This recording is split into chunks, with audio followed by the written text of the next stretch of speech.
Muy buenas noches, señoras y señores, ¿cómo están ustedes? Bienvenidos a otra edición del Péndulo por Unicanal. Hoy les planteamos tres temas.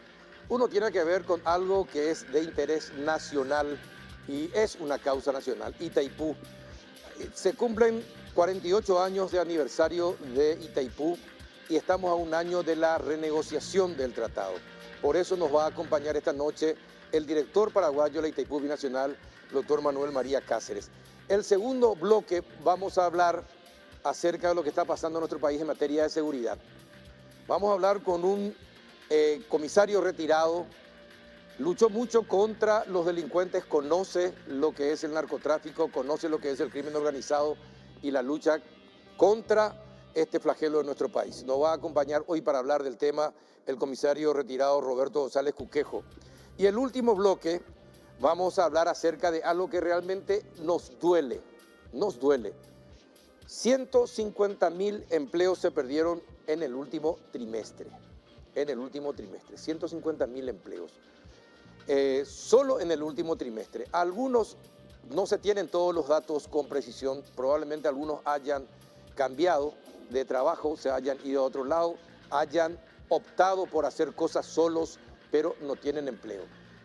150.000, esto suma con la cantidad de pobres y extremadamente pobres en nuestro país.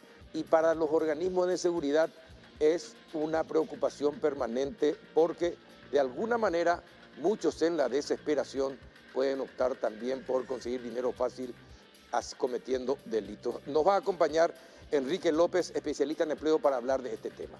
Antes de ir a nuestro primer corte, les invito a compartir un rico café Lavazza de alta gastronomía que permite al consumidor degustar un producto con aroma, cuerpo y sabor inconfundibles y presente en los mejores restaurantes y cafeterías del país, brindando prestigio y calidad. Café Par representa y distribuye Lavazza, el espresso italiano por excelencia. Pausa y retornamos. Con Regional Sustentable invertís en el futuro hoy. El producto Proyectos de Reforestación acompaña la implementación de estrategias de recuperación de masas forestales como bosques naturales y exóticos. Ingresá a www.regional.com.py para conocer más detalles. Regional, creemos en vos. Vení a Bristol y aprovechá las super ofertas en televisores y celulares. Y como si fuera poco, con la promo más grande del país, 1.000 millones en premios, con cada compra te llevas una cuota de regalo. Celular Samsung A13 de 64 GB. Precio normal, 18 cuotas de 246.000 guaraníes. Ahora, solo 18 cuotas de 129.000 guaraníes. Bristol, la mejor casa de electrodomésticos del país.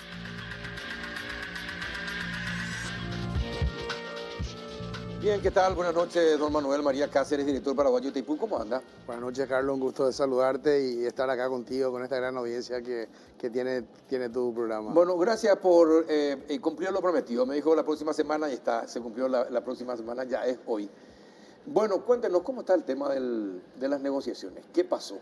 Brasil está pagando, depositando a 18.95. ¿Y nosotros a 21? A 22.60. A 22.60. Y ambos países están depositando así. Así es, se están llevando a cabo, como le llamamos nosotros, pago a cuenta. Es decir, nosotros lo que no pudimos cerrar aún es la base presupuestaria de Itaipú. Una vez que se tenga la base presupuestaria, ahí se fija la tarifa. Itaipú no puede trabajar con ganancias, entonces trabaja a costo. Y se suman todos los componentes de los compromisos establecidos en el anexo C y ahí se establece el precio, ahí se establece la tarifa. ¿Y cuándo se define? ¿Hubo ya otra oportunidad en que ocurrió algo similar? Hubo una oportunidad en el año 2019, pasó todo el año 2019 sin el contrato de potencia, Carlos. ¿De contratación de potencia? Así es, que se firmó recién en diciembre de 2019. Nosotros estamos haciendo todo lo posible para cerrar esta negociación. Y ahí vale la pena recordar lo que establece el anexo C. El anexo C crea las condiciones de donde nosotros partimos para llevar a cabo la base presupuestaria. Y ahí, obviamente, están las regalías, está el costo de mantenimiento, costo de explotación, y hay unos porcentajes que se pagan costo administrativo y a la ANDE y a Electrobras también. Y por último está el servicio de la deuda. Y el servicio de la deuda vino de forma constante bajando, pero se pagaba la misma cantidad todos los años. Se pagaban 2.000 millones de dólares por año. Y este año, por primera vez, baja el servicio de la deuda de 2.000 millones, baja a 1.400 millones.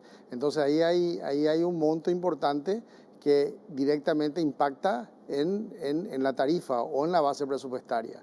Y si uno aplica tal cual está el anexo C, la tarifa debería bajar a lo que Brasil pretende, que es 18.95. ¿Y por qué no se baja? Porque nosotros decimos que hay compromisos también. Hay 140 millones de dólares aprobados para la ANDE. Entonces eso, para nosotros eso hace que la tarifa o que la base presupuestaria sea más alta. Y ahí está la discusión. Brasil insiste en su postura y nosotros en la nuestra. Y hasta hoy día nos hemos encontrado el camino para llegar a un acuerdo que sea beneficioso para ambas partes.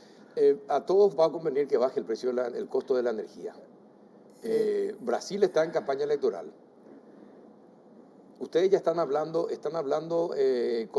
con todos los sectores que pueden llegar a ser gobierno próximamente en el Brasil. No, nosotros estamos, Itaipú tiene un directorio y tiene un consejo. Nosotros estamos negociando con el gobierno actual, con los directores y consejeros designados por la administración del presidente Bolsonaro. Entonces, obviamente, ese es nuestro ámbito de discusión y nuestro ámbito de trabajo. Ahora, Bolsonaro es muy duro porque le conviene que baje el precio de la energía, porque eso forma parte de su campaña política, el costo de la energía para los consumidores brasileños. Eso le da rédito político. Lula era muy amigo de Paraguay y fue el que aumentó el tema de las compensaciones. Por cesión de energía. Por cesión de energía. Bueno, algo que estamos aprovechando de diferentes maneras en nuestro país actualmente. Si de usted dependiera, que usted también es diplomático, si de usted dependiera, ¿esperaría que se determine quién va a ser el presidente para continuar las negociaciones? Es decir, Paraguay va a ir aguantando, puede llegar hasta diciembre, como ya sucedió en el 2019. Nuestro objetivo es cerrar lo antes posible. Nosotros no podemos estar especulando quién va a estar al frente de Brasil. Creo que no sería muy responsable de nuestra parte apostar por hacer esa apuesta. Las autoridades legítimas son hoy día quienes están al frente y obviamente con ellos estamos negociando y vamos a continuar negociando. Esta administración Bolsonaro, este periodo, este mandato, va hasta el 31 de diciembre de este año y obviamente está pujando por una reelección. Exactamente, ¿no? Y por eso, pero si uno fuese pragmático, en realidad seguiría en la misma situación hasta diciembre y se ve quién gana las elecciones y entonces se sigue negociando, ¿verdad? Si ya pasó una vez, puede pasar otra vez. Ojalá que no, pero como te digo, Carlos, no. Pero su media sonrisa me despierta así. Yo sonrío mucho nada más, así que no es una indicación. No, nosotros estamos negociando con esta administración y obviamente no podemos ni aventurarnos a salir de lo que nos marca el día a día dentro de la Itaipú Binacional, yo me refiero. Así que hay un diálogo constante, hay un diálogo permanente, hay un diálogo fluido y obviamente dentro de eso estamos haciendo el esfuerzo de encontrar ese punto común. Pero Brasil va a seguir pagando al precio actual. Paraguay va a seguir pagando, depositando al precio que Paraguay considera que es. ¿Por cuánto tiempo se puede mantener así la administración de Itaipú? No, la administración de Itaipú cumple, y eso agradezco la oportunidad de traer esto a colación. Itaipú está cumpliendo todos sus compromisos. Está pagando la deuda, algo así como 150, 160 millones de dólares por mes, un poco menos tal vez. Y el año que viene, en febrero o marzo, tendremos un patrimonio común sin deuda, que va a ser un hecho histórico, contar con un bien que está más o menos estimado en 60.000 millones de dólares, y la ANDE es propietaria del 50% de Itaipú, según el tratado. ¿Y qué va a pasar con los 140 millones de dólares comprometidos para la ANDE? Y estamos negociando eso justamente, Carlos. Ese es un punto que está ahí sobre la mesa para cerrar la tarifa. Para nosotros eso tiene que ser parte de la base presupuestaria, tiene que estar incluido para que la ANDE pueda hacer... ¿Es algo comprometido ya en el presupuesto de la ANDE? Es algo comprometido en el presupuesto en la dirección y el Consejo de Administración de Itaipú, para nosotros. Para el lado paraguayo. Así es. Ajá. Y ahí está la negociación, no está fácil. Pero esos 140, ¿se va a poder disponer esos 140 millones de dólares o hasta que se defina el precio de la tarifa no se va a poder?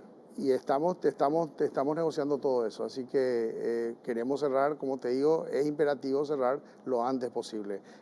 Obviamente el día a día está llevándose, se están haciendo frente a los compromisos, el costo de mantenimiento también, tenemos ahí obviamente mantenimiento de las máquinas, tenemos el plan de actualización tecnológica que está comenzando, poner al día toda esa represa a tiempos modernos. Ahí estamos hablando de 900 millones de dólares en un plazo, sí, de 14 años, pero una importante adjudicación a consorcios, a empresas paraguayas, así que eso es significativo y va a generar también mano de obra en Paraguay y tecnología, justamente trabajando CIE y Tecnodil con la General Electric, que es Estados Unidos, con su filial brasilera.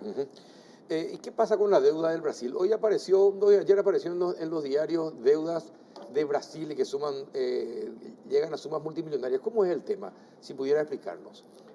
¿Me podés dar un poco más de detalle, Carlos? Algo que se publicó creo que en ABC Color por Ramón Casco, aparentemente. ¿Qué hay acerca de eso? Yo lo que leí de él hablaba más bien de lo que Itaipú ha aportado al gobierno paraguayo. Fue una publicación que había hecho la propia Itaipú, que hablaban en regalías que se ha pagado desde el 89. Ajá. Y ellos, tengo entendido, discuten el cálculo hecho y ellos se basan en otros parámetros, pero yo... ¿Y cuál es la realidad? No, para nosotros el Estado ha recibido ese importe, los datos están ahí, ha ingresado al Tesoro paraguayo desde todo este tiempo. Ahí está el tema de FONACIDE año a año, que salen de las regalías, eso ingresa directamente al Tesoro paraguayo, y para nosotros esos son números que son demostrables. ¿No era del Fondo de Compensaciones que se había enviado? Las regalías entran en su totalidad al Estado paraguayo. ¿Qué son las regalías? A ver, ¿qué nos explica qué son las regalías? Si puedo simplificar, y eso que no soy ingeniero, Carlos, así que... pero la regalía es lo que se paga a cada Estado por el uso de las aguas. Está la represa y obviamente es lo que le corresponde a Brasil y a Paraguay anualmente establecido. ¿Y cómo se calcula? Y tiene una fórmula para calcular la regalía, está ligado también un porcentaje a la inflación de Estados Unidos, y es un tema que independientemente de la tarifa no surge variantes. Todos los años constantemente Paraguay ha recibido más o menos desde el 89 algo así como 500, 600 millones de dólares por año. El año pasado hubo una reducción a 450, pero fue por la baja producción debido a los niveles hídricos del río Paraná. ¿Y qué se aplica a esa regalía después? Cuando entra al Estado paraguayo, eso depende del Ministerio de Hacienda. Entra a fondos de Hacienda, es un monto significativo. Es algo así como el 25... Era 500 millones de dólares por año. 500, 600. El año pasado fue 450, justamente porque Itaipú produjo menos. Fue el año de menor producción de Itaipú. Y si uno compara, Carlos, es algo así como el 25 o 28% de lo que ingresa al fisco en concepto de impuesto a la renta. Así que es un monto importante. No, es un monto importante. Dos países tienen una categoría aparte de recaudación. Panamá con su canal, Sí. Itaipú con Paraguay con la energía, Itaipú. con Así Itaipú. es. Bueno, y 500 millones, ¿desde cuándo se aplica esa fórmula? ¿Y Desde que todas las turbinas fueron operacionales Las 14. y el anexo C se ha aplicado tal cual está redactado en el tratado. ¿Y eso desde cuándo funciona la? Tengo entendido que es desde el 87 más o menos. Desde el 87 a esta parte, 500 millones de dólares fue en concepto de regalía al gobierno paraguayo. Así es. Es un monto importante. Es un dineral. Así es. ¿Y qué se hizo? Ingresa esa pregunta más bien dentro del presupuesto de gasto de la Nación y obviamente entra al Ministerio de Hacienda, ¿verdad? Para hacer frente al presupuesto general de gasto. Es mucha plata. Es un buen dinero. Mucha plata de director. Bueno, así es. ¿Alguna vez alguien debería rendir cuentas de en qué se aplicaron esos fondos? Yo creo que están ahí, están con todas las necesidades que tiene este país. Están los presupuestos y ahí uno puede ver a qué se destina. Ajá. Respecto a otro tema que cada tanto es recurrente, el tema de aquellos obreros que formaban parte de las empresas contratistas de la Itaipú y que están pidiendo que Itaipú se haga cargo de sus jubilaciones. ¿Cómo está eso? ¿Es posible? ¿No es posible? Porque cada tanto aparecen, hacen ruido, se manifiestan y por lo que veo hay muy importantes buffets de abogados que los patrocinan también. Es decir, ¿es posible o no que los obreros de las empresas contratistas con Itaipú finalmente sean reconocidos como trabajadores de Itaipú? Ellos, para nosotros es muy difícil, es imposible prácticamente, porque anteriormente, en el pasado, las empresas contratistas, si no hacían frente a sus compromisos, Itaipú era solidariamente responsable. Eso fue modificado en el año 2002, se firmó una nota reversal debido a los abusos de las empresas. Al no pagar iban todos contra Itaipú. Eso fue aprobado por los congresos tanto de Paraguay como de Brasil en el año 2004.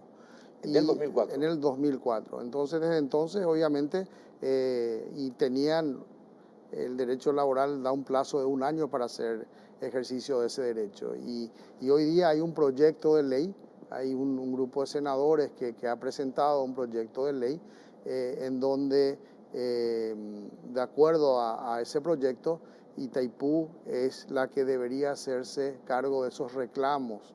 Ellos reclaman beneficios que cobraban del lado brasilero. En Itaipú, el derecho laboral se aplica al lugar de celebración del contrato.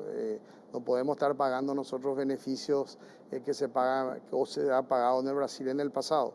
Y también se amparan diciendo que es un derecho humano, por lo tanto no prescribe. Para nosotros eso es algo muy delicado porque iría en contra de la cosa juzgada, de la prescripción. Imagínense si ese derecho, si todos los empleados después de 20, 30 años vienen a reclamar sus derechos laborales. Entonces, y el monto, 800 millones... ¿Por qué las empresas que los contrataron no se hacen cargo de lo que les corresponde? Yo creo que algunas empresas ya no están, ya no existen. Yo no tengo respuesta a eso, Carlos. Yo lo que puedo decirles es que para nosotros pagar ese importe, aunque pueda salir una ley en ese sentido, una ley paraguaya, Itaipú es binacional. Entonces, ¿cómo una ley nuestra va a obligar a la Itaipú a pagar un monto que está expuesto en duda? La única forma sería con una sentencia judicial, pero esto no está judicializado. Para nosotros eventualmente podría tal vez ir por el camino judicial, pero también ha prescrito todo el plazo, da un plazo de 1 año. Entonces, ¿cómo? Es un monto importante, 800 millones de dólares. Tuvieron su oportunidad hasta el 2005 en plantear alguna acción y no lo hicieron. Y no hay acción concreta. No hay de ninguna persona. Hay acciones, tengo entendido que hay acciones puntuales que se han perdido hasta en la Corte Suprema, pero no hay iniciar hoy día eso con una ley, 800 millones de dólares es mucho dinero, prácticamente es lo que debe ya Itaipú o lo que va a deber a fin de año, y y tiene que aprobar el directorio brasilero. Si el lado brasilero trae una demanda de un tribunal brasilero unilateral, sin base jurídica, yo como director paraguayo no puedo estar apoyando eso. Es más, si yo apoyo eso, estaría cometiendo algún tipo de delito, porque no tenemos ese dinero, no hay de dónde sacar ese dinero. No, definitivamente. Hay que decir las cosas por su nombre, ¿verdad? Obviamente veremos qué acontece con la ley. Yo ahí no quiero prejuzgar ni opinar, pero sí decir la difícil situación y el precedente que eso crearía. Está bien. Por otra parte, ¿qué pasó con la asesora legal? ¿Por qué la cambiaron? ¿Es una cuestión política, un pedido del presidente? ¿Hubo algo? Son cambios que ocurren dentro de todos nos debemos son cargos de confianza. Obviamente ella es empleada de Itaipú, Sigue en el plantel. Ella es del plantel permanente, ella continúa sus funciones dentro del área jurídica y obviamente son cambios que se dan en cualquier momento y estamos todos evaluados permanentemente por la persona, en este caso el presidente, que nos ha nombrado. ¿Pero una decisión suya fue como director paraguayo? No, esa potestad obviamente se han cambiado varios directores, no ha sido solo uno y se consideró que es momento de rotación y ahí vino el cambio. Pero seguro que es una cuestión de rotación o una cuestión política. A ver, explíquele, dígale mire a la cámara y puente de director. No, obviamente, como digo, todos estamos sujetos a cambios y se ha tomado esa decisión y ella continúa trabajando dentro de la entidad. Ajá. En las redes, mucha gente apoyó la decisión de Itaipú. Uno lee las redes y mucha gente estaba apoyando. Pero, ¿y cómo se hacen esos cambios? ¿Ellos permanecen con sus salarios o no? No, ellos tienen todos los empleados de Itaipú tienen categorías y obviamente cuando dejan esas direcciones vuelven a la categoría que tenían anteriormente y dejan de cobrar un plus que tenían como director. Ese es. No mantiene el salario de director. No mantiene el salario de director. Si a eso te No, a eso me refiero. No mantiene el salario de director, vuelve al salario que tenía al nivel que tenía antes de asumir la dirección. Ajá. Bueno, pero sigue en Itaipú. Así es. Ajá. ¿Y cómo están los concursos para ingresar a Itaipú? Nosotros hemos tenido el año pasado concursos de oposición a nivel nacional y han ingresado 163 nuevos empleados en varios cargos, ¿verdad? En varios lugares. También tenemos un número importante de gente que se va jubilando, así que año a año, y hay que ir reponiendo esa cantidad. Entonces vamos a llamar probablemente a concurso en el transcurso del año.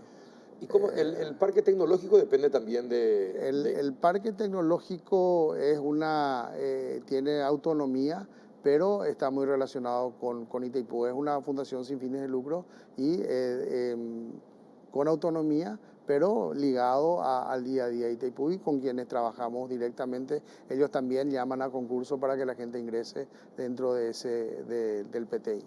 No hace mucho tiempo le tuvimos a un ex miembro del Consejo de Itaipú y le preguntábamos por qué en este país, con todo lo que nos regala la naturaleza en materia de energía y con las dos represas tan importantes que tenemos, ¿por qué seguimos dependiendo del petróleo para nuestra movilidad?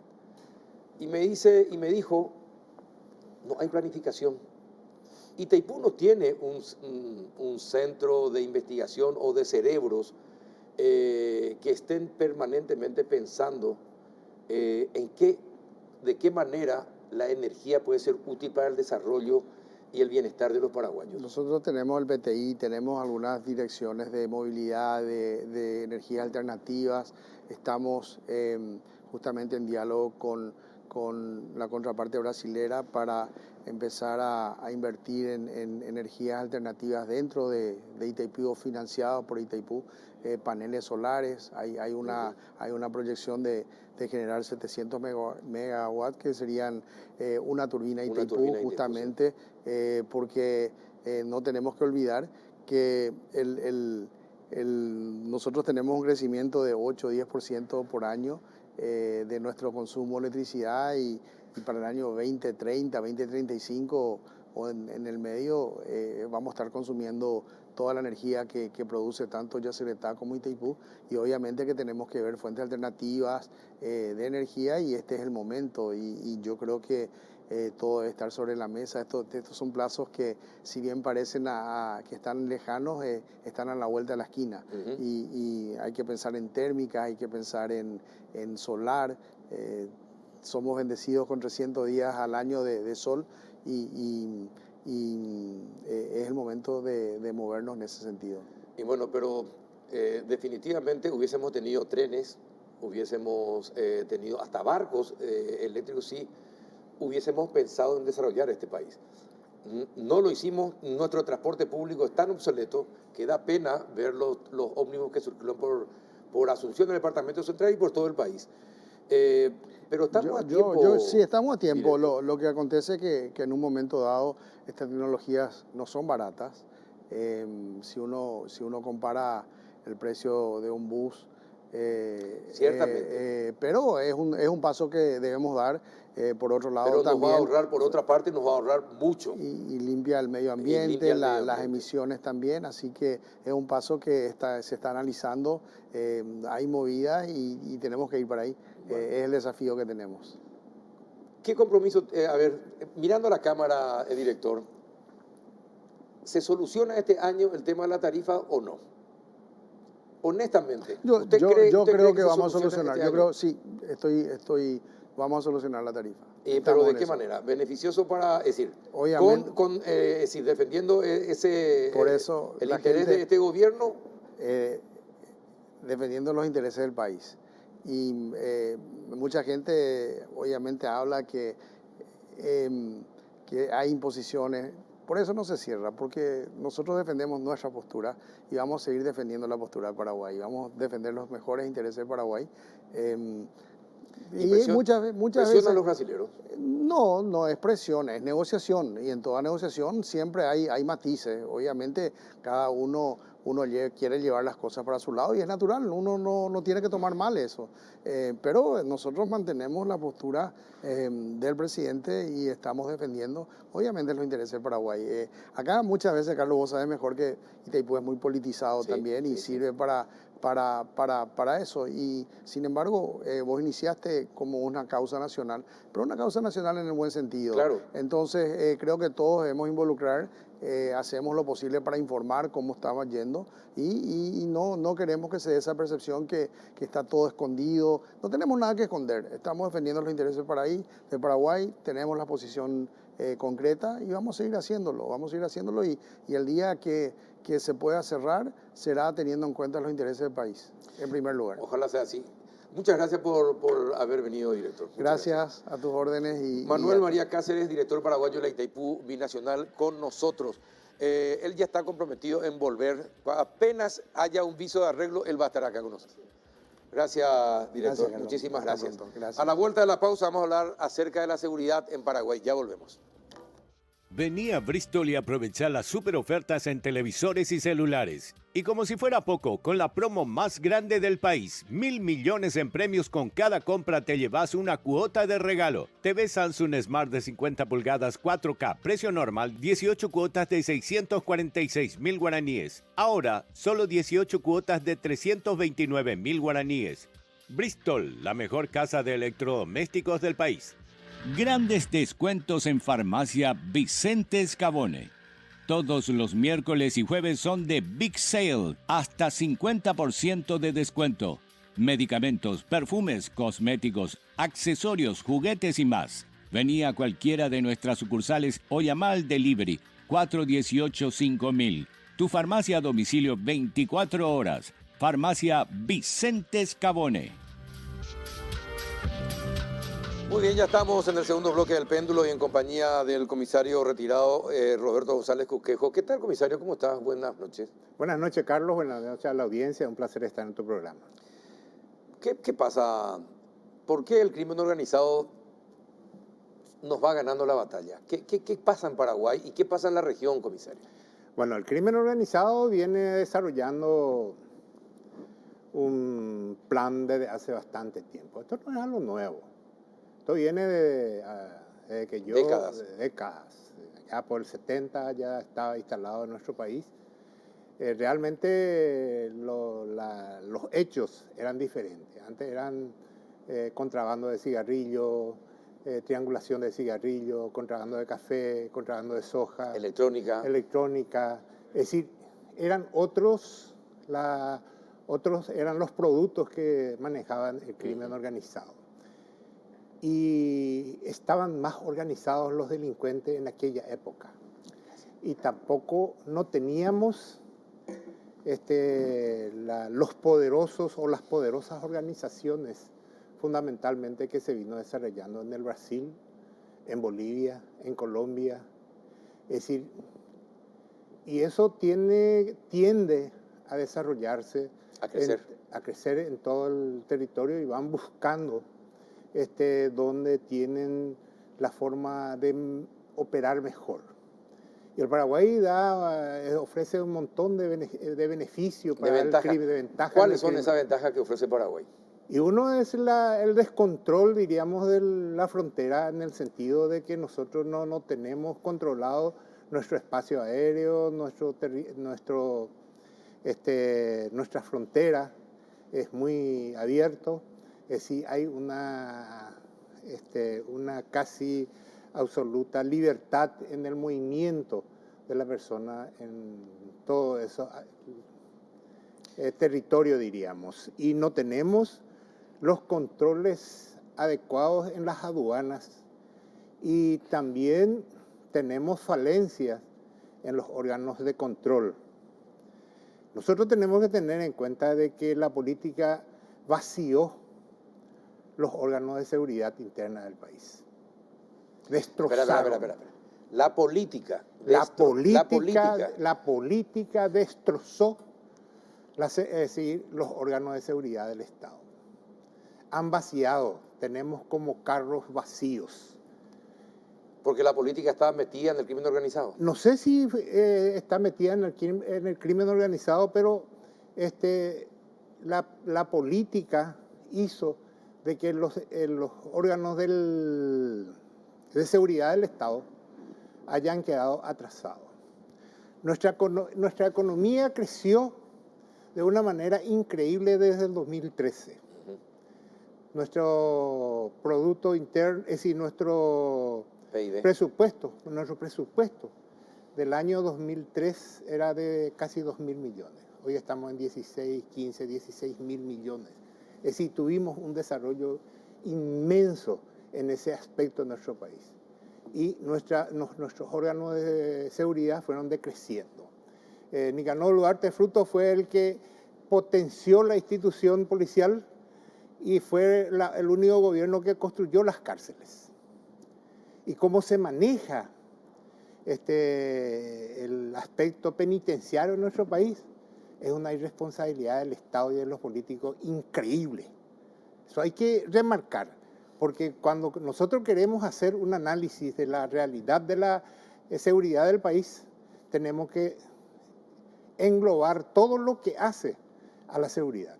Porque si nosotros solamente tenemos nuestra visión hacia la institución policial, que está de una manera increíblemente abandonado en el aspecto técnico, científico y en recursos humanos.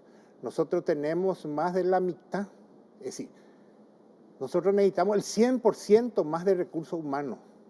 En la policía. En la policía. 100% más del 100%.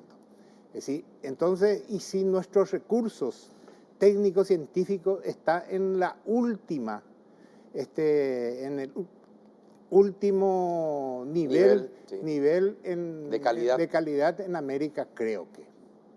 Entonces, si nosotros vaciamos de contenidos importantes a las fuerzas de seguridad, entonces estamos haciendo de que eso sea casi imposible de combatir de manera eficiente, porque no tenemos recurso material, no tenemos recursos científicos, no tenemos recursos técnicos y no tenemos recursos humanos. Entonces, estamos perdidos. No estamos perdidos. Es importante de que tomemos conciencia de lo que falta y que nosotros no sigamos haciendo política partidaria con la inseguridad. Cuando uno escucha los discursos de los políticos, realmente asustan. Porque no hay que olvidar que al senador o diputado, cuando eso, Acevedo en el 2010 fue atentado en el 2010, de eso hace 11 años. ¿Y quiénes estaban en el gobierno en ese tiempo? ¿Y qué hicieron? Entonces, si nosotros queremos buscar excusas, si queremos buscar culpables y solamente creemos que con eso y debilitando, porque escuché que van a tocar la ley orgánica de la policía. Sí, se quiere tocar. Y si nosotros vamos a poner que manejen los políticos de manera total la institución, estamos fritos. Estamos fritos, porque vamos a considerar quiénes fueron los ministros del Interior y cómo terminaron. Entonces, lo que tenemos que hacer es fortalecer la institución. Hoy decía, perdón que te interrumpa, hoy decía y el gobernador de Amambay, no podemos confiar en la policía porque estamos casi seguros que la policía lo más probable es que nos entregue a los bandidos.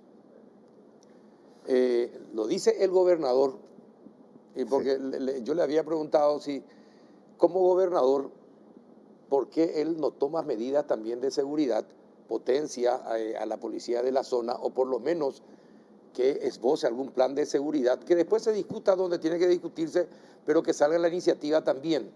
Y porque finalmente la policía no protege a nadie así como estamos, ni a los políticos le va a proteger.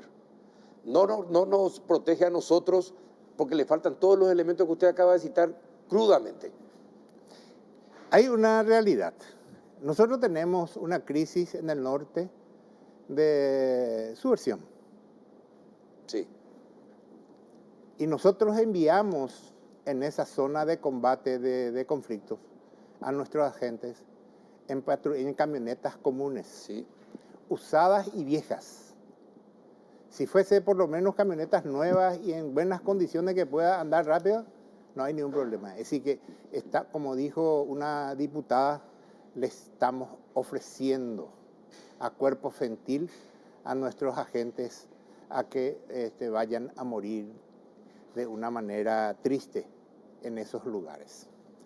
Y acá, como te dije, Carlos, si nosotros no nos sentamos a hablar y dejemos de hacer propaganda política y que tomemos en serio esta cuestión, porque tenemos que considerar que la inseguridad es uno de los elementos más importantes para la oposición, para una campaña política. No hace falta prometer nada más que criticar la inseguridad.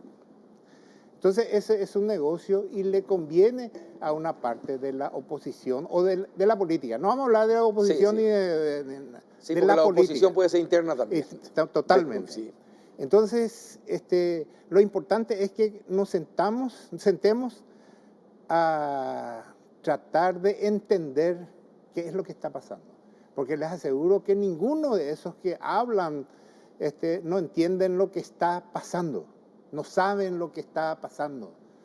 Y nos están viniendo grandes organizaciones. ¿Están viniendo? Están viniendo.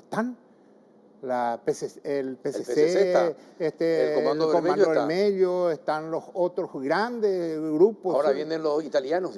Y van a venir si nosotros no tomamos conciencia del riesgo que representa.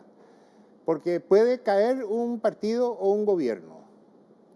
Pero si el mismo concepto que ya tuvieron, otros que demostraron que no, tampoco tomaron en serio esta cuestión.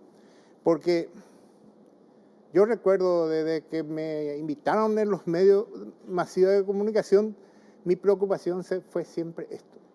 Se nos viene el crimen organizado y por favor tomemos conciencia del riesgo que representa para el Estado paraguayo.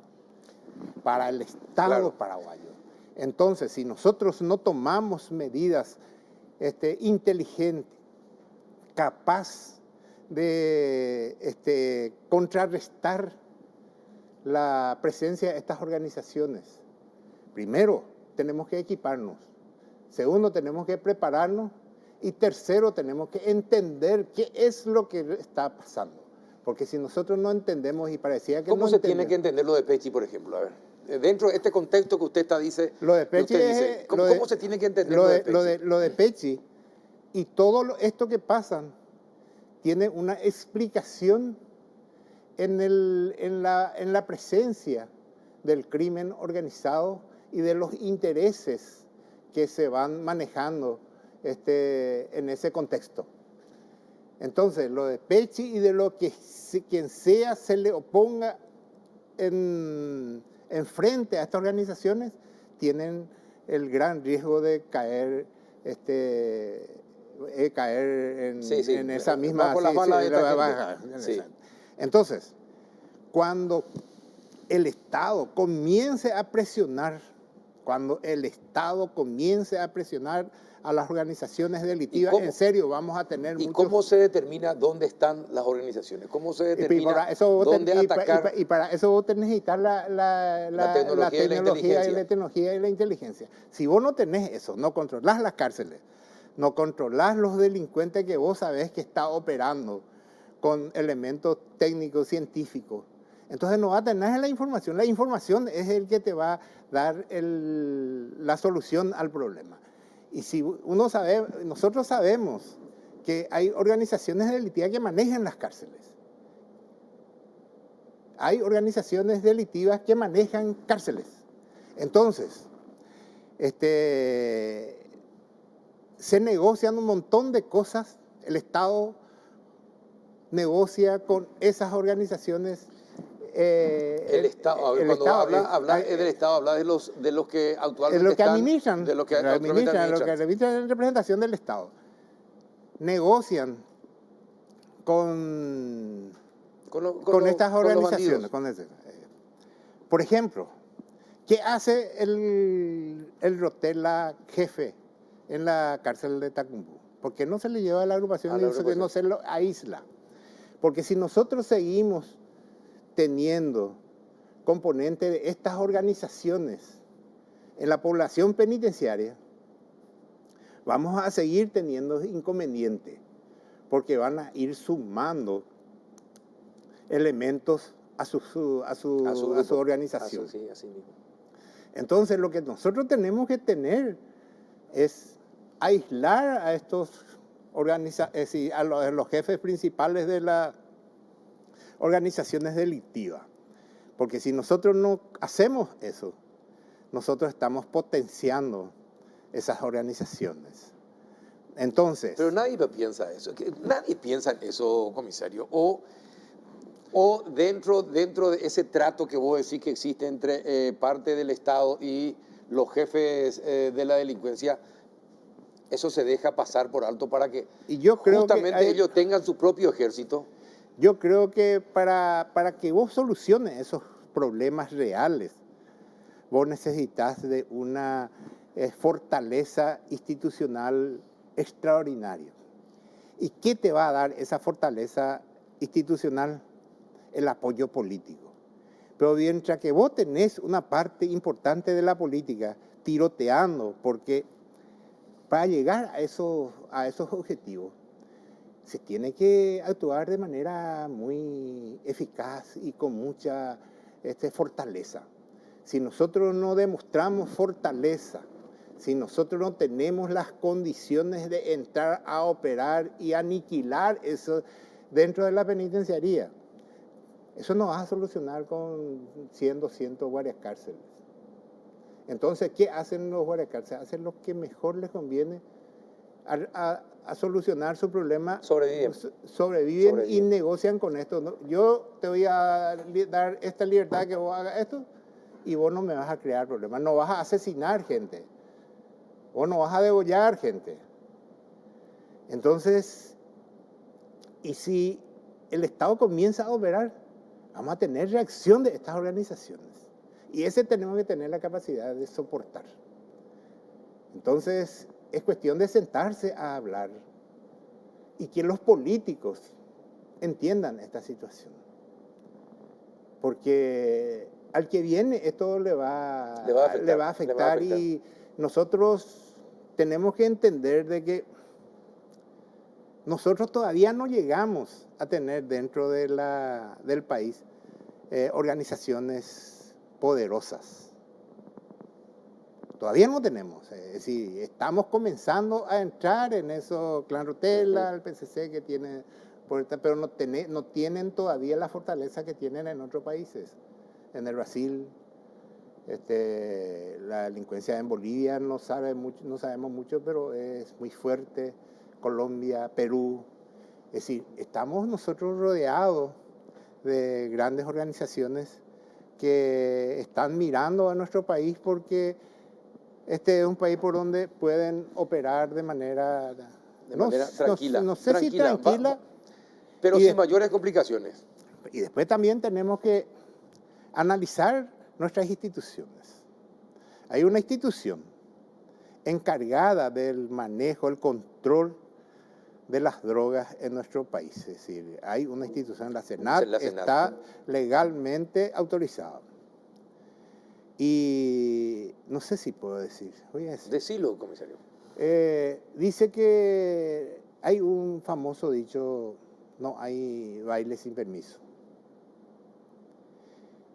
Y a mí no me consta, pero hace poco leí un escrito, un libro de una persona que operaba de un piloto que operaba en el tráfico de drogas.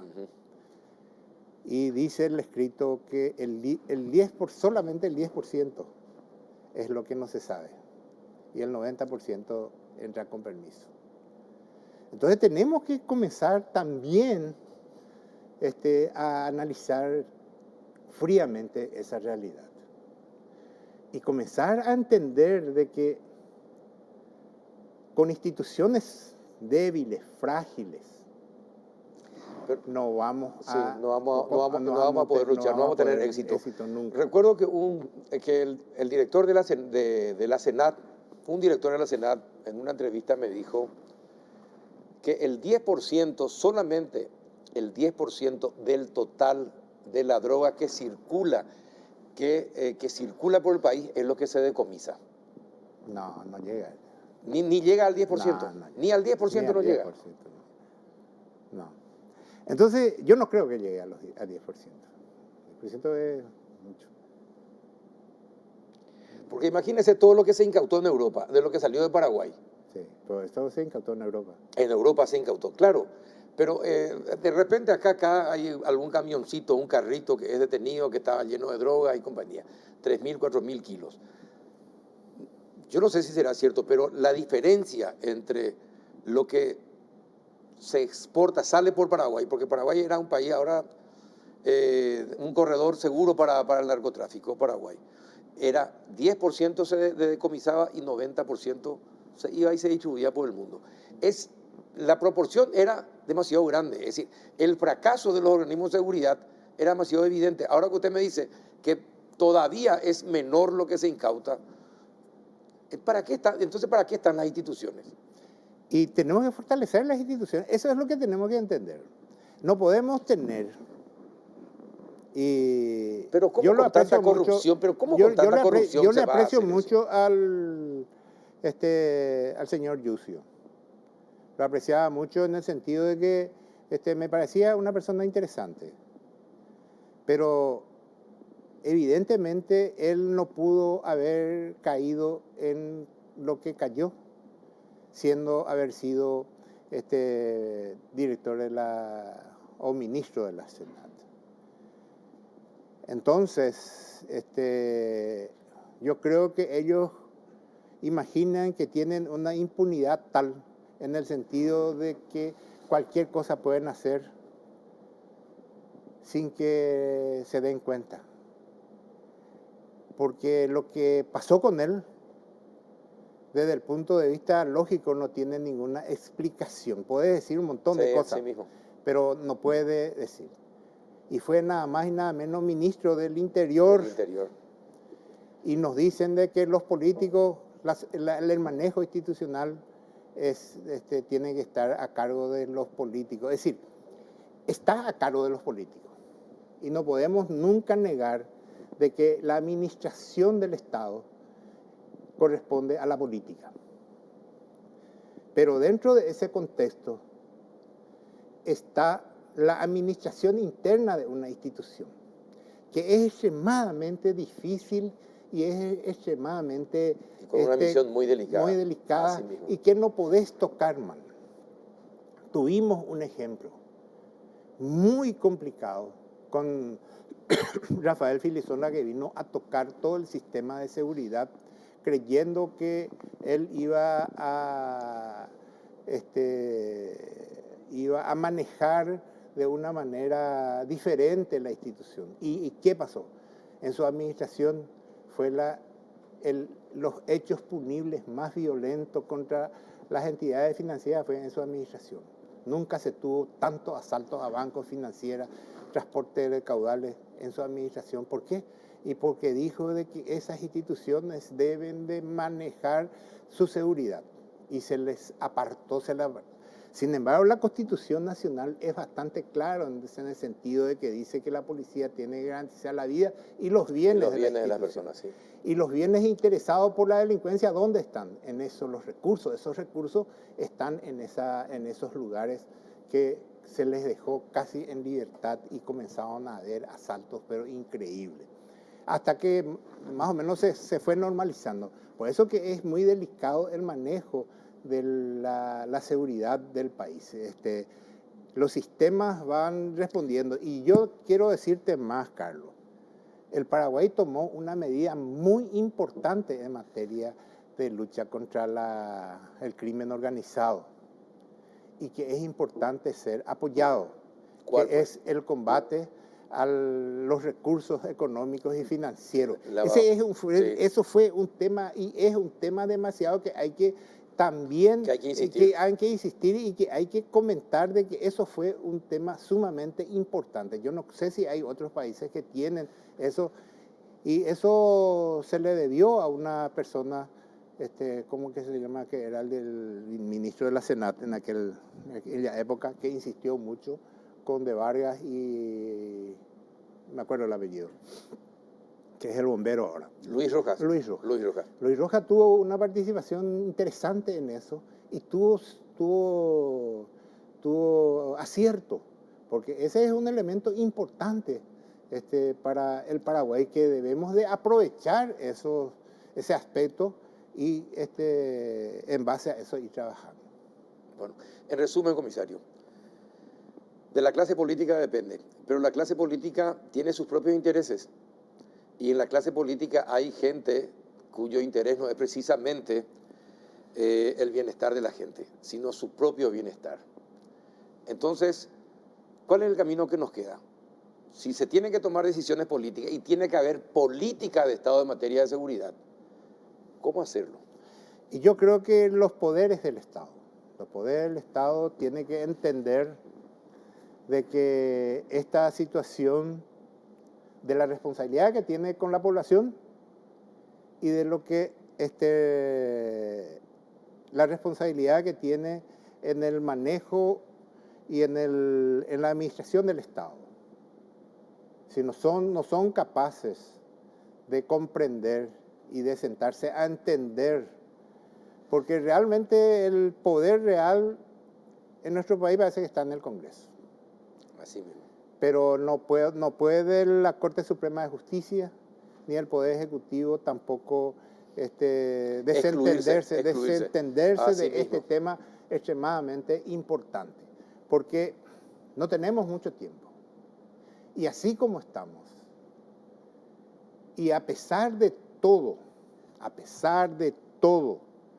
de todas las condiciones del que hablamos, y tenemos un éxito interesante en la investigación de los casos, de los hechos. Casi los hechos importantes de nuestro país no queda impune, casi la mayoría son llegados a condenas los autores. Y por eso que es importante de que entendamos de que si nosotros queremos tener una tranquilidad en un tiempo, porque esto no va a llevar mucho. Y si el Estado va a comenzar a contrarrestar, a reprimir con eficacia, vamos a tener muchas consecuencias violentas. Eso tenemos que también entender. Tenemos que entender de que eso conlleva también mucha violencia y tenemos que prepararnos para eso. Tenemos que dejar de cacarear a veces porque fulano tiene seguridad y no. El Estado tiene la obligación de darle seguridad a sus autoridades. A todos y fundamentalmente a sus autoridades. No podemos nosotros seguir criticando todos los días tal senador, tal diputado tiene 4 o 5 agentes, hay que ponerle agentes y si es posible hay que ponerle carros blindados a las autoridades porque se nos viene y aquellas personas... Nos vienen tiempos difíciles. Se nos vienen tiempos difíciles y aquellas personas que realmente combate y comienza a atacarlos a estas organizaciones van a sufrir las consecuencias. Bien, comisario, qué gusto que viniste. Un baño de crudeza hace muy bien en determinados momentos. Espero que muchos parlamentarios, aquellos que deciden en este país, puedan obtener el video de esta charla y entiendan lo que se nos viene. Hablaste con crudeza, por eso te invitamos y me alegra que lo hayas hecho así. Gracias por venir, comisario. Un placer, Carlos. Y realmente hay que hacerlo porque con tibieza en este tema no vamos a ir adelante. Y yo le agradezco la invitación y estamos a las órdenes. Gracias, comisario Roberto González Cusquejo, muy amable. A la vuelta de la pausa vamos a hablar de otro tema que también es complicado y que tiene, de alguna manera, si se extiende en el tiempo, tiene directa relación con el aumento de la delincuencia. La pobreza, el aumento de la pobreza en Paraguay. A la vuelta de la pausa.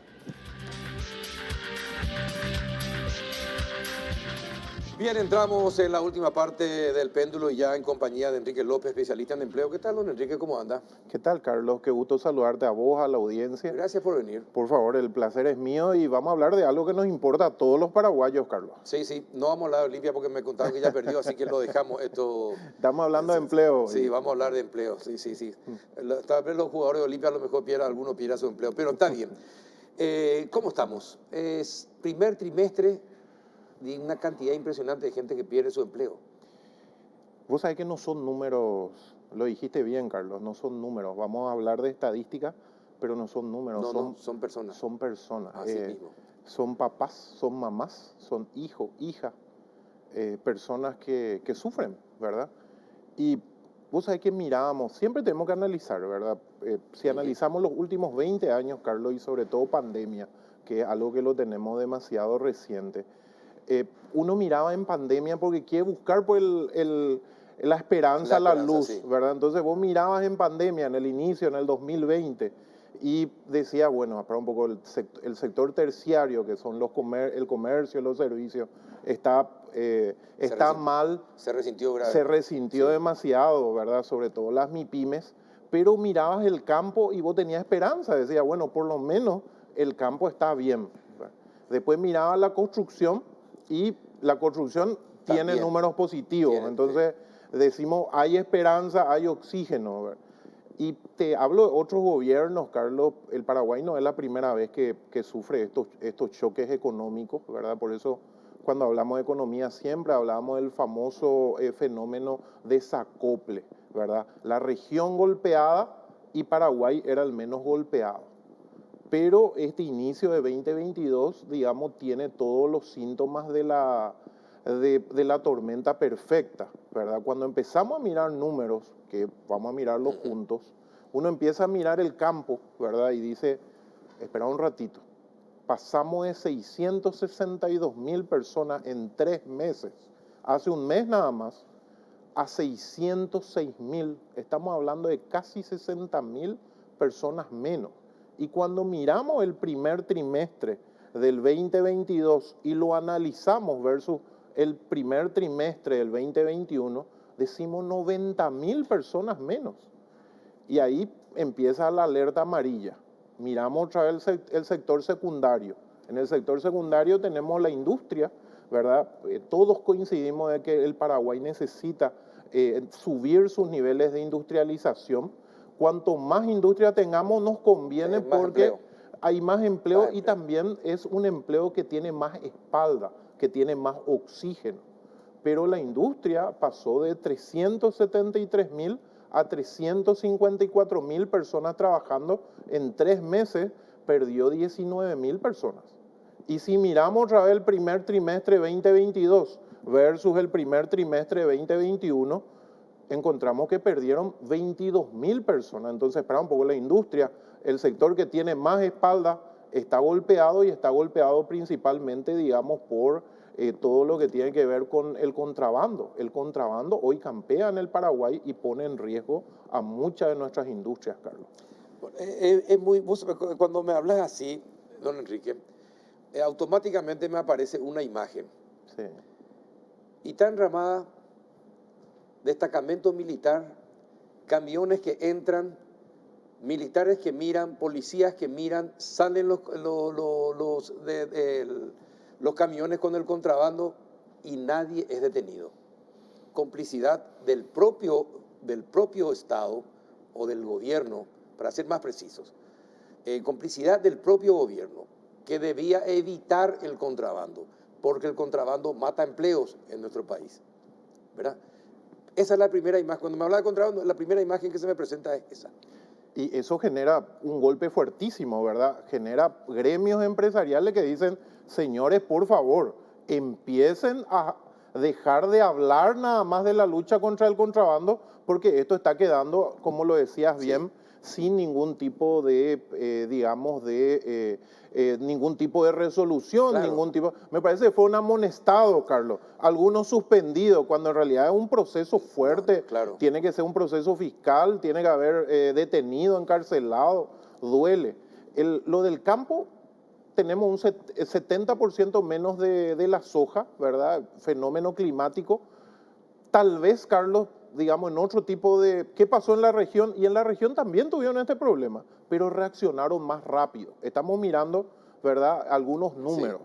Sí. Sigamos mirando, ¿verdad? Sí. Podemos mirar, por ejemplo, la construcción, Carlos, que estuvo muy bien.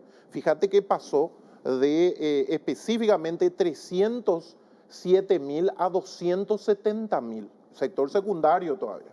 Entonces son 37.000 paraguayos menos, Carlos, y digamos, entendemos que se llegó al tope fiscal, ¿verdad? En este momento se llegó al tope fiscal, digamos, 2020, 2021, había que mover la industria, se movió, quedaron con una deuda de 350 millones de dólares a las constructoras, ¿verdad?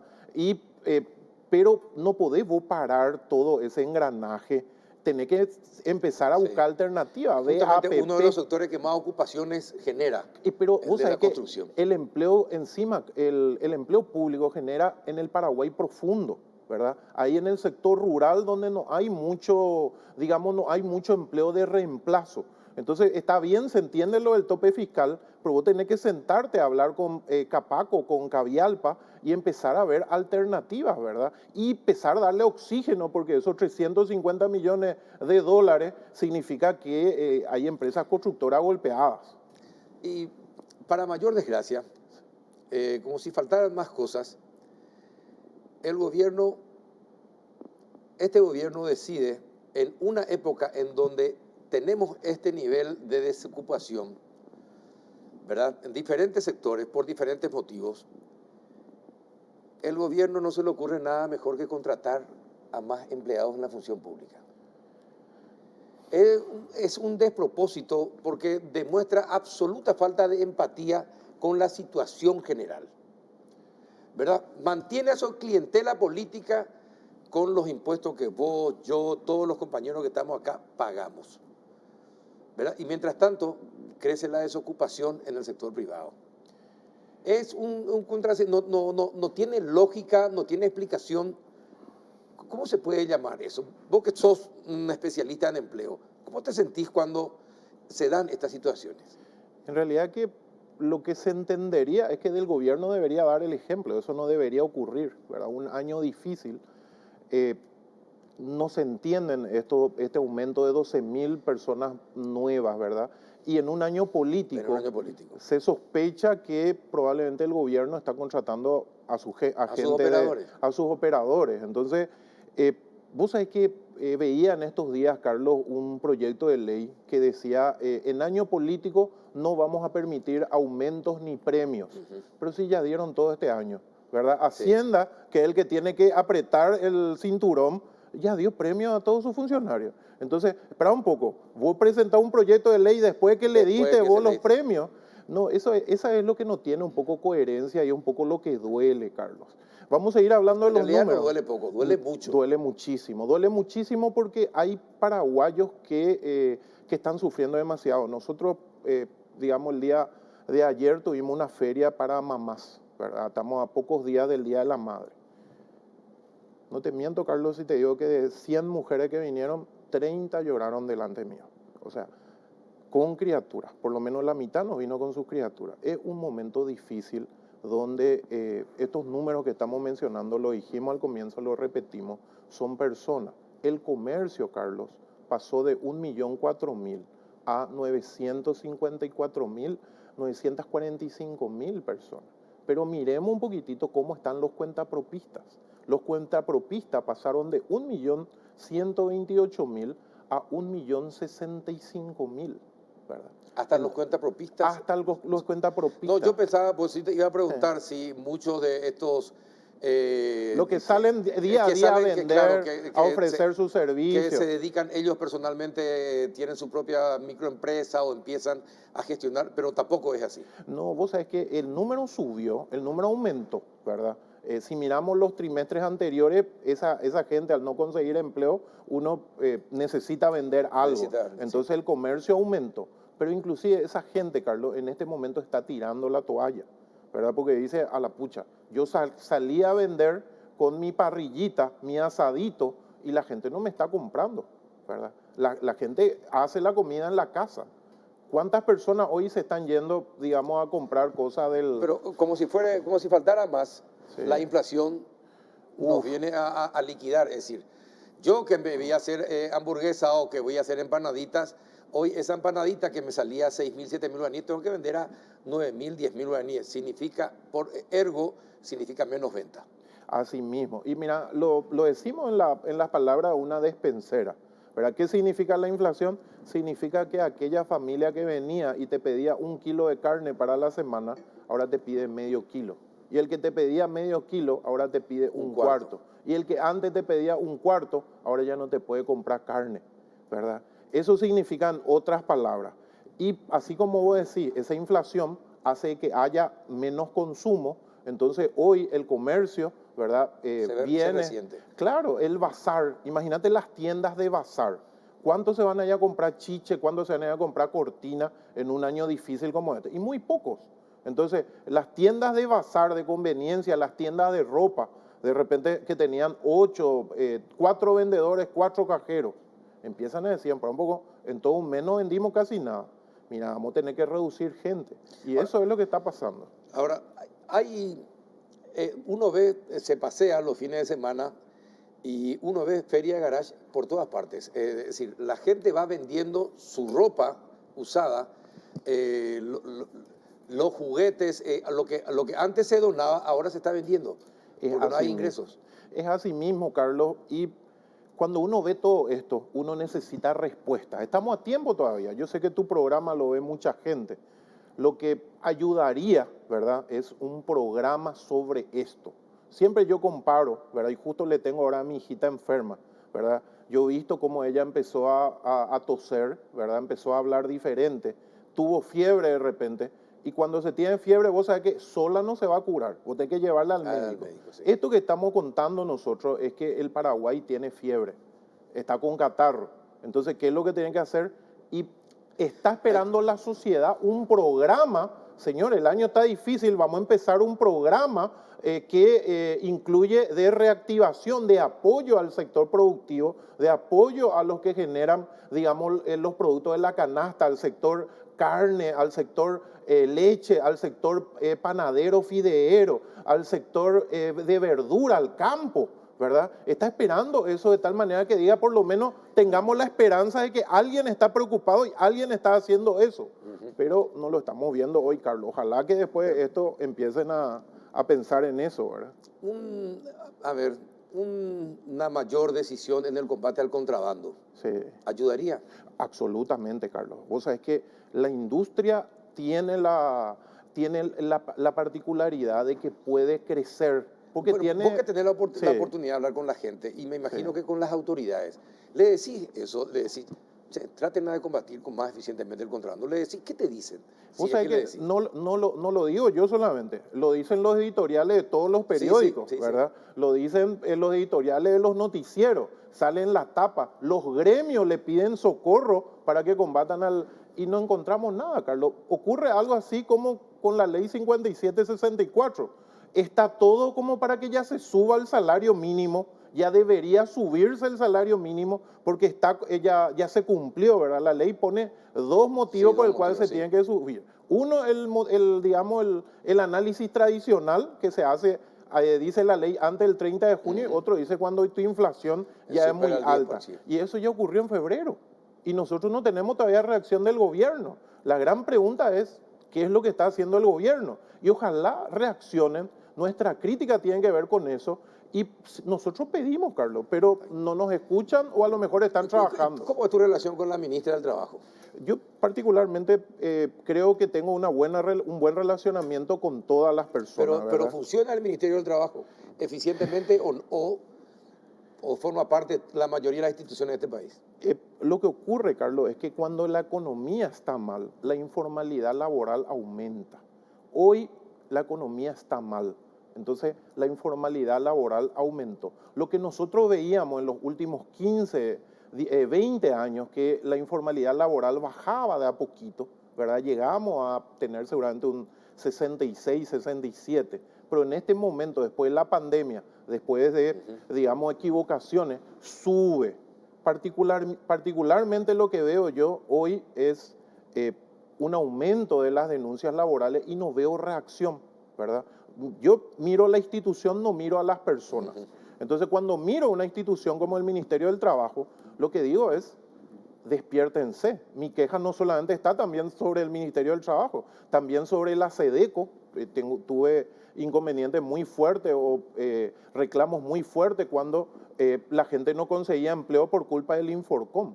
Pero hoy tenemos casos, Carlos, mira, con evidencia muy fuerte de gente que no se le permite ir al baño para los call centers, empresas de telefonía que les hace a nuestros jóvenes hacer 8 horas todos los días y a fin de mes le quiere pagar solo comisión, viola la ley laboral.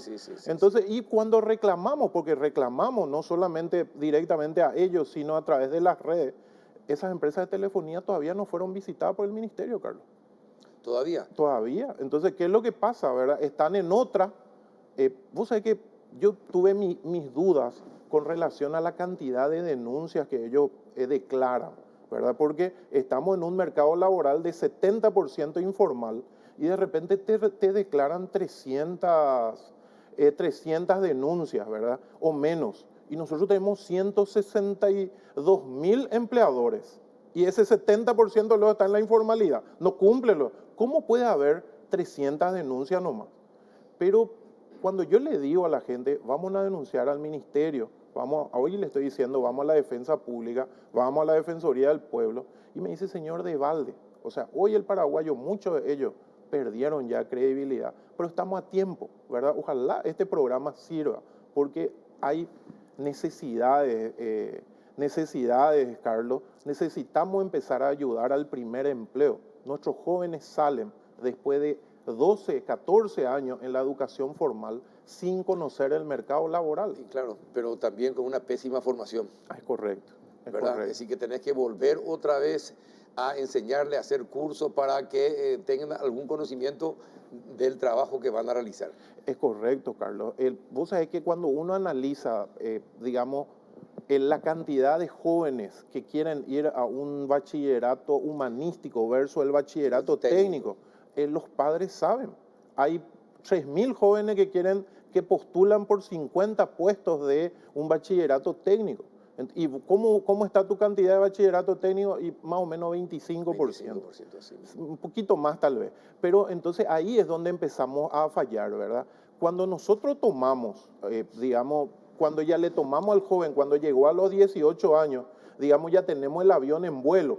Entonces a ese joven de 18 vos tenés que en poco tiempo formarle, capacitarle. Entonces no es solamente, digamos, culpa de un ministerio, sino tenemos que ir hacia atrás y empezar a mirar ya desde los jóvenes. Te doy un número rápido. Un último informe del Banco Mundial menciona, Carlos, de que cuando la economía crece cerca de un 4%, nosotros vamos a tener 90.000 empleos nuevos y nuestra tasa de desempleo abierto, que normalmente estaba entre 5, 5,5, se iba a mantener. Hoy nuestra tasa de desempleo está en un 8,5, 3 puntos arriba. Tenemos 60.170 desempleados más de 150.000 desempleados mirando solamente estos sectores que mencionábamos, digamos, hace unos minutos. Entonces, estamos con fiebre, necesitamos un programa, necesitamos hacer algo. Estos desempleados terminan formando parte de la estadística de pobres y extremadamente pobres. Y peor, Carlos, tal vez hasta de delincuentes, porque al vulnerable, cuando le sacás la oportunidad, le sacás oportunidades de empleo, no le das la educación que corresponde. Y esto no lo digo yo, lo dicen los números. Si le preguntamos al comisario, aumenta la delincuencia. Para la policía, sí, para la policía siempre es una mala noticia el desempleo, el aumento del desempleo, porque automáticamente hay un índice de robos, asaltos, peajeros y compañía que aumenta automáticamente. Tomémonos estos últimos minutos para decir qué es lo que hay que hacer. Urgente tenemos que mirar a esa gran cantidad de cuentapropistas que prácticamente el 100% están en la informalidad. Nosotros tenemos que empezar a darle un histórico, tenemos que cuidarle y decirle, señores, vamos a ver si pagan la cuota de los hijos. Si pagan la cuota de los hijos, probablemente puedan pagar un préstamo. El sistema financiero, yo hablé con el sector cooperativo, con el sector crédito, y no es que no les quiere dar, es que no les conoce, no tienen un histórico. Entonces, urgente que le empecemos a monitorear, a tener un histórico, para que el día de mañana, por lo menos los buenos pagadores, tengan oxígeno, puedan crecer, salgan de la informalidad. Urgente empezar un programa con nuestros jóvenes. Urgente a las empresas, a los héroes, los verdaderos héroes de este país son los empresarios privados formales. Muchos de ellos grandes, pero muchos de ellos pequeñitos también, que aún con la competencia desleal deciden no aprovecharse de la necesidad del humilde. Esos son los héroes. Una cosa, la situación se presta para que uno se oriente hacia la informalidad, porque no hay consecuencias, hay impunidad, no hay castigo, no hay multas. Eso hace que la gente opte por la informalidad. Claro, burocracia alta. Nosotros deberíamos liberar toda nuestra burocracia. El gobierno tendría que estar de la mano con los sectores productivos. Hoy están peleados por uno de los temas del contrabando. Entonces, todo eso hace de que diga, espera un poco, yo antes con un negocio formal, ¿verdad? Tenía que pagar todo esto. Mejor abro nomás sin marca, sin nada, y así como voy a decir, no me pasa nada. O peor, vienen y me coimean. Me coimean, claro. ¿Verdad? Entonces no pasa nada, pago un monto. Nosotros tenemos que irnos a la formalidad. El que hace bien las cosas, el que es honesto, debería tener su premio, no al revés. El que se forma, porque yo creo que la educación es el camino. Tenemos una deserción escolar alta, necesitamos formar a nuestra gente. Necesitamos que nuestros ministros ya no sean personas que no terminaron el colegio. ¿Cómo vos te vas a ir a un tercero de la media y le decís, señores, el camino es el estudio, y de repente deciden nombrarle a un ministro que no terminó el colegio o que apenas arañando terminó el colegio? Sí, realmente es todo esto que está pasando, todo el tema de los abusos en los colegios, es una demostración de una carencia de valores muy importante en la sociedad paraguaya. Pero estamos a punto de mejorar eso si es que nos los proponemos, ¿verdad? Sí. Necesitamos mejorar, Carlos. Admiro la esperanza que tenés. Pero lastimosamente, cada hecho que se denuncia, como estos nuevos que empezaron a aparecer nuevamente, es como un cachetazo de realidad. Y no hay que perder la esperanza, ¿verdad? Porque o si no, no va a pasar lo que le pasa a nuestros jóvenes, Carlos. Me vienen papás con currículum debajo del brazo. Yo le digo, ¿y tu hijo? Señor, la entrevista es como un examen. Vos no te podés ir a tomar el examen. Y me dice, estoy desesperado, señor, mi hijo se quiere ir fuera del país. Yo no quiero perder la esperanza. Quiero dar esperanza a esa gente que nos está viendo. Hay gente que quiere sacar adelante al país, ¿verdad? Nosotros somos gente que tenemos trayectoria sin mancha, nos esforzamos siempre, ¿verdad? Yo particularmente no soy candidato a nada, pero creo que podemos sacar adelante un país.